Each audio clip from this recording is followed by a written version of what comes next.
హోంమంత్రి అనిత గారు ఒక ప్రెజెంటేషన్ ఇచ్చారు. ఆ ప్రెజెంటేషన్ చూస్తుంటే అదొక ప్రెజెంటేషన్ లాగా లేదు, అనిత ఫ్రస్ట్రేషన్ కనిపిస్తోంది.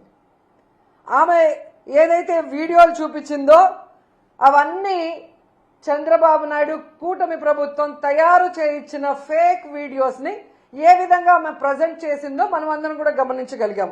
ఎందుకంటే ఆడవాళ్ల భద్రత గురించి, బాలికల మీద జరిగే హత్యల గురించి, అలాగే మహిళల మీద జరిగే అఘాయిత్యాల్ని ఆపడం గురించి ఆవిడ ఏ రోజు మీటింగ్లు పెట్టలేదు, ఏ రోజు పవర్ పాయింట్ ప్రెజెంటేషన్లు ఇవ్వలేదు. కేవలం చంద్రబాబు నాయుడు ఇచ్చే ఫేక్ వీడియోల్ని ప్రజెంట్ చేస్తూ జగన్మోహన్ రెడ్డి గారిని తిట్టడానికే ఆమె ముందుకొచ్చిందనేది ఈ రాష్ట్ర ప్రజలు గమనిస్తూ ఉన్నారు.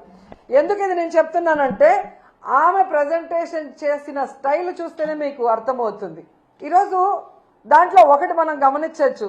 అందరూ ఏమనుకుంటారు, అనిత గారు ప్రజెంటేషన్ ఇస్తుంది, ఓకే జగన్మోహన్ రెడ్డి గారికి కట్టడం చేత కాలేదు, గతంలో చంద్రబాబు నాయుడు 3 సార్లు ముఖ్యమంత్రి అయ్యాడు కదా, ఎన్ని కాలేజీలు కట్టేశాడో, ఎంత అద్భుతంగా కట్టేశాడో, ఏ విధంగా అవి రన్నింగ్ అవుతున్నాయో చూపిస్తారని అందరూ కూడా ఆ ప్రజెంటేషన్ చూడటం జరిగింది. కానీ ఆమె చెప్పిన విషయాలు చూస్తే చంద్రబాబు నాయుడు ఒక్క మెడికల్ కాలేజ్ కూడా కట్టలేదు, దానికి ఆలోచన కూడా చేయలేదు.